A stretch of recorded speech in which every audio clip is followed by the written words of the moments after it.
Everyone, this is Poonam. आप सभी का स्वागत है मेरे YouTube channel BEd classes by Poonam Sharma. इस सेशन में हम BEd second year knowledge and curriculum unit 2 का most important topic western philosophy को आज हम डिस्कस करने वाले हैं। पाश्चात्य दर्शनों की ज्ञान मीमांसा, जिसमें आपकी 4 फिलॉसफी हैं। सबसे पहले आपकी आइडियलिज्म, सेकेंड आपकी नेचुरलिज्म, थर्ड आपके प्रैग्मेशन और फोर्थ आपके एग्जिस्टेंशलिज्म है। आदर्शवाद, प्रकृतिवाद, प्रयोजनवाद, अस्तित्ववाद।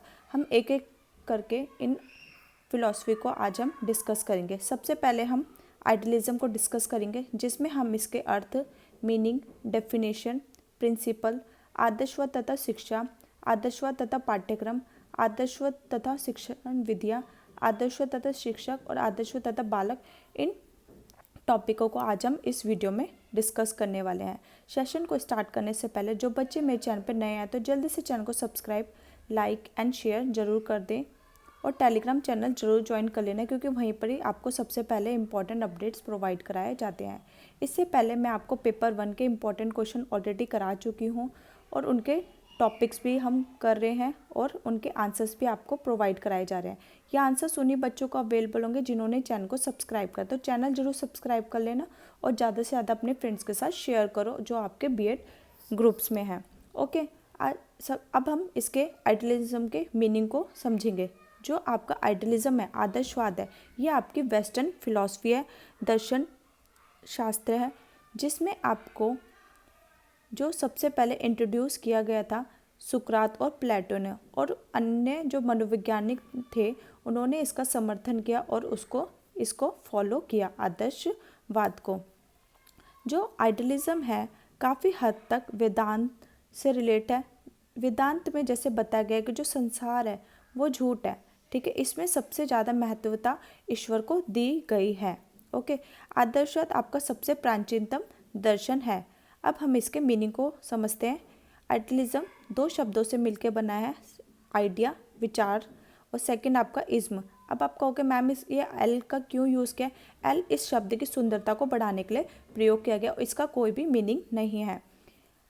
आइडियलिज्म में सबसे ज़्यादा प्राथमिकता मनुष्य के विचारों को दी गई है।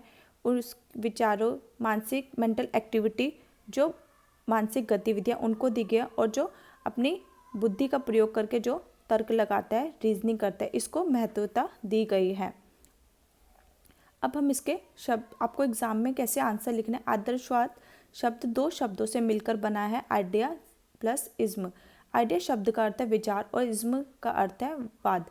इस प्रकार आदर्शवाद, आइडियलिज्म एक ऐसी विचारधारा है जो जीवन के लिए निश्चित आदर्शों तथा मूल्यों को निर्धारित करती है और मनुष्य उन्हीं के अनुसार अपना जीवन बिताता है, ठीक है। आइडियलिज्म आपका 2 शब्दों से मिलकर बना है, आइडिया प्लस इज्म। मतलब आइडिया मीन्स विचार और जो आपके वाद, ठीक है, विचारवाद।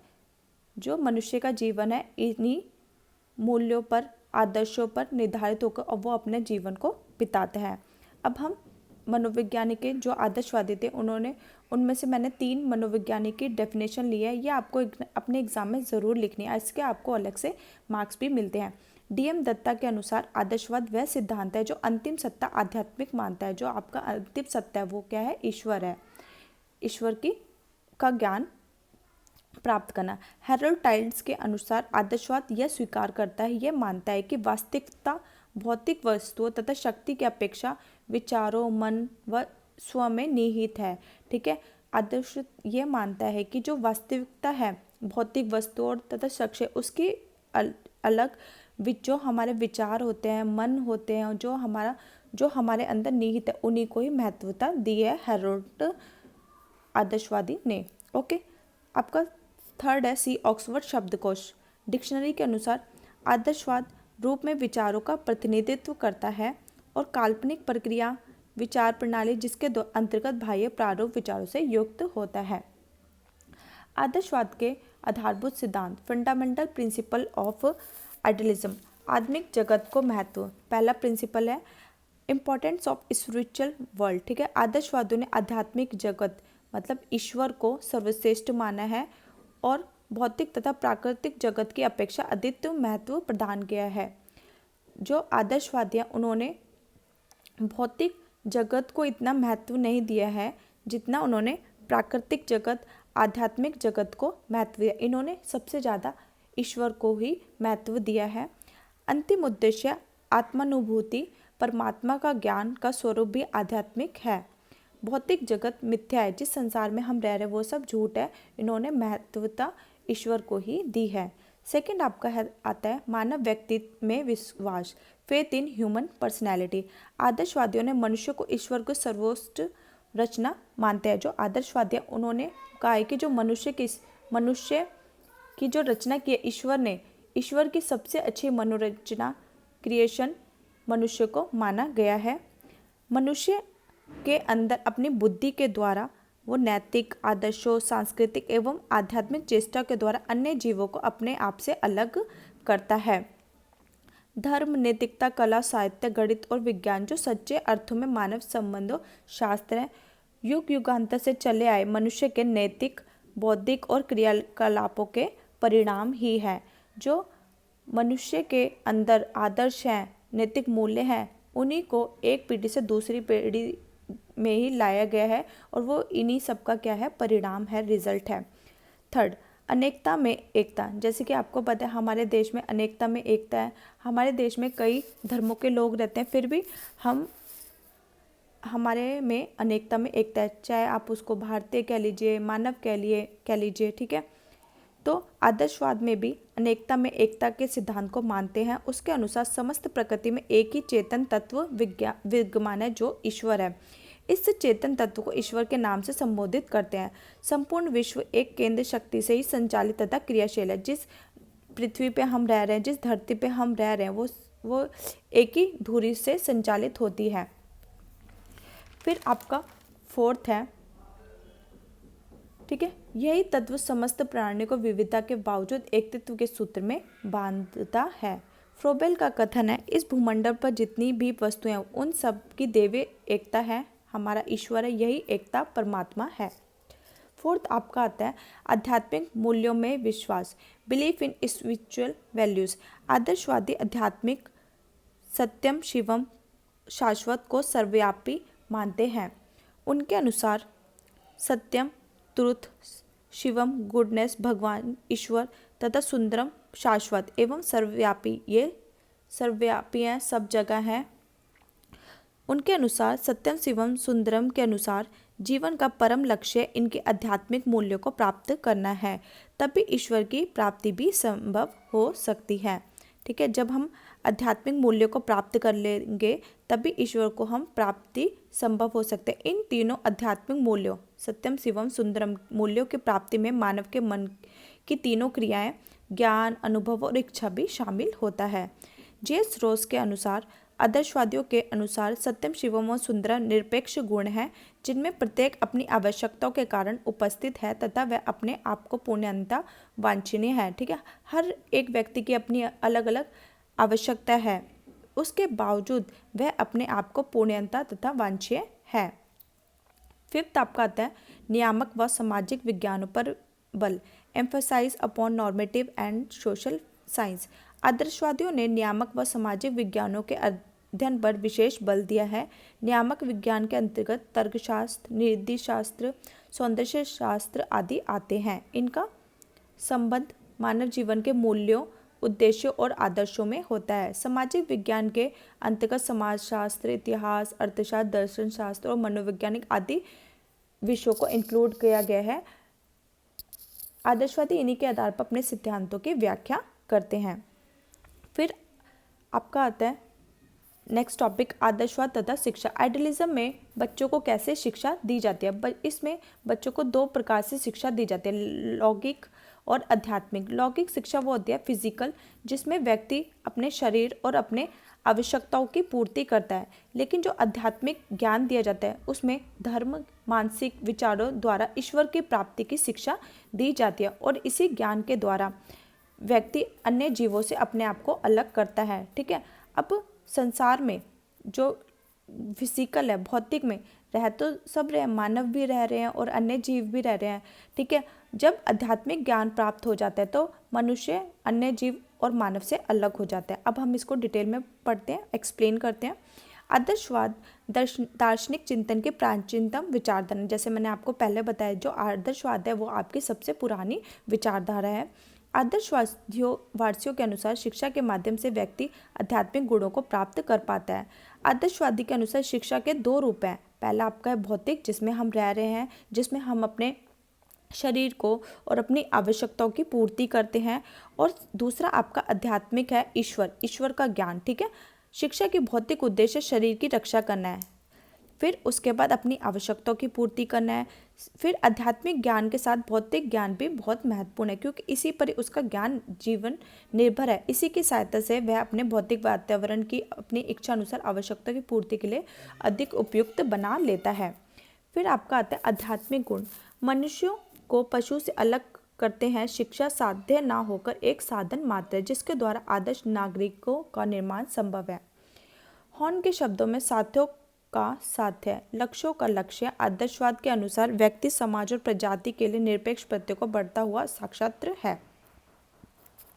जब आदर्शवाद, नेक्स्ट आपका टॉपिक है आदर्शवाद और पाठ्यक्रम। आदर्शवाद जब शिक्षा दी जाती है बालकों को, तो उसके लिए करिकुलम कैसा होना चाहिए, जो पाठ्यक्रम है वो कैसा होना चाहिए। आदर्शवादियों के अनुसार पाठ्यक्रम मानव के विचारों और आदर्शों और उनके अनुभवों पर आधारित होना चाहिए। पाठ्यक्रम मानव जाति के सजीव अनुभवों को प्रतीत होना चाहिए। इसके लिए सामाजिक एवं भौतिक परिवेश दोनों ही उपयोगी है। व्यक्ति भौतिक परिवेश का ज्ञान सामाजिक विज्ञानों से प्राप्त करता है। आदर्शवादियों के अनुसार बालक के व्यक्तित्व के ज्ञानात्मक ज्ञान, क्रियात्मक कार्य, भावनात्मक जो उसके भाव है, तीनों ही पक्षों का विकास करने के लिए पाठ्यक्रम के अंदर इंक्लूड किया जाता है। तो आदर्शवादियों का में पाठ्यक्रम कैसा होता है, मानव के विचारों, आदर्शों और उनके अनुभवों पर आधारित होता है। इसमें बालक के व्यक्तित्व, ज्ञानात्मक, क्रियात्मक, भावनात्मक तीनों पक्षों का विकास करने के लिए पाठ्यक्रम में इनको इंक्लूड किया जाता है। फिर आदर्शवाद और शिक्षण विद्या, idealism and method of teaching. जब बच्चों को शिक्षा दी जाती है आदर्शवाद की, तो कौन कौन से टीचिंग मेथड यूज़ किए जाते हैं। पहला है आपका आगमन एवं निगमन विधियाँ।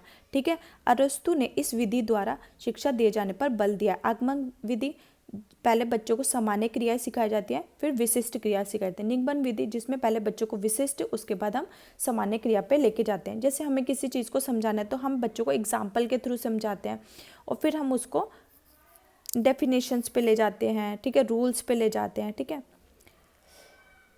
फिर सेकंड आप कहते हैं प्रश्नोत्तर विधि, क्वेश्चन एंड मेथड, जिसको सुकरात ने बल दिया। फिर आपकी थर्ड आती है संवाद विधि, जिसको प्लेटो ने इसका समर्थन किया और इस पर बल दिया। फोर्थ आप कहते हैं तर्क विधि, लॉजिक मेथड, हीगल ने दिया है। निर्देश विधि, इंस्ट्रक्शन मेथड, हर्बर्ट द्वारा खेल विधि, प्लेवे मेथड, फ्रोबेल ने। और सेवंथ आपकी लास्ट अभ्यास व आवर्ती विधि, प्रैक्टिस एंड रिपीटेड मेथड, जो आपका पेस्टोलॉजी ने दिया है और इस पर बल दिया है कि बच्चों को इस टीचिंग मेथड से सिखाना चाहिए आदर्शवाद की शिक्षा। फिर आपका आता है आदर्शवाद व शिक्षा, आइडियलिज्म एंड टीचर। ठीक है, जो टीचर होता है वो एक महत्वपूर्ण भूमिका निभाता है। तो आदर्शवादी दार्शनिकों ने शिक्षक के अनेक गुण एवं योग्यताओं का विवेचन इस प्रकार किया है। शिक्षक बालक के लिए सत्ता का साकार रूप होता है। शिक्षक को विषय का पूर्ण ज्ञाता होना चाहिए। जो भी टीचर का सब्जेक्ट है उसको उस विषय के बारे में पूर्ण जानकारी होनी चाहिए। शिक्षक को अपनी व्यावसायिक कला में भी दक्ष होना चाहिए, परफेक्ट होना चाहिए। शिक्षक को अपने छात्रों का मित्र, हितैषी तथा दार्शनिक होना चाहिए। शिक्षक अपने स्टूडेंट्स के साथ क्या है, एक फ्रेंडली बिहेव करे ताकि वो उनके विचारों को जान सके। शिक्षक को जीवन की कला में निपुण होना चाहिए। शिक्षक को चरित्रवान होना चाहिए। शिक्षक को चरित्रवान होना बहुत ज़रूरी है, क्योंकि बच्चे भी उन्हीं के ही आदर्शों को फॉलो करते हैं। शिक्षक को छात्रों में रुचि विकसित करने की क्षमता होनी चाहिए। ठीक है, जब टीचर बच्चों को पढ़ा रहे हैं, अगर वो बच्चे उस सब्जेक्ट में इंटरेस्ट नहीं लेने चाहिए, तो टीचर को इस तरीके से उस सब्जेक्ट को रिप्रेजेंट करना चाहिए जिससे बच्चे उस सब्जेक्ट में अच्छे से रुचि ले, इंटरेस्ट ले और वो अच्छे से ज्ञान प्राप्त कर सकें। शिक्षक को निरंतर अध्ययन करते रहना चाहिए। एक शिक्षक ही है जो पढ़ता भी है और पढ़ाता भी है, और ये प्रोसेस निरंतर जीवन भर चलता ही रहता है। फिर आपका आता है आदर्शवाद तथा बालक, आइडियलिज्म एंड चाइल्ड। आदर्शवादी शिक्षा को बाल केंद्रित नहीं मानती है। जो आदर्शवाद में शिक्षा दी जाती है वो बाल केंद्रित, बच्चे को ध्यान में रख के नहीं की जाती है, बल्कि ये शिक्षा में आदर्शों व विचारों को केंद्रीय स्थान माना गया है। ठीक है, आदर्शवादी शिक्षा में सबसे जो केंद्र बिंदु होते हैं वो मनुष्य के विचार और आदर्श होते हैं। शिक्षा को केंद्र में, बच्चे को केंद्र में रखा नहीं जाता है इसके अंतर्गत। उनके अनुसार शिक्षक का मुख्य कर्तव्य है कि बालक में उच्च आदर्शों को प्राप्त करने के लिए सूझबूझ का विकास करें। वह पाठ्यक्रम का निर्माण करें, ऐसे पाठ्यक्रम का निर्माण करें कि जो आदर्शों के आधार पर केंद्रित हो। बालक को इन आदर्शों को प्राप्त करना होता है। ओके, आई होप आपको आइडियलिज्म अच्छे से समझ आया होगा। इसको आप अपने एग्ज़ाम के लिए ज़रूर प्रिपेयर कर लेना, ठीक है। जो जो मैंने आपको मेन पॉइंट्स बताएं उनको आप लर्न कर लीजिए और अपनी लैंग्वेज में भी इसको आप डिफ़ाइन कर सकते हैं। नेक्स्ट में हम सेकंड फिलॉसफी को पढ़ेंगे, नेचुरलिज्म, ठीक है। आई होप सेशन पसंद आया। सेशन पसंद आया तो प्लीज़ सेशन को ज़रूर लाइक करें, अपने फ्रेंड्स के साथ ज़रूर शेयर करें और सब्सक्राइब करें। Thanks for watching.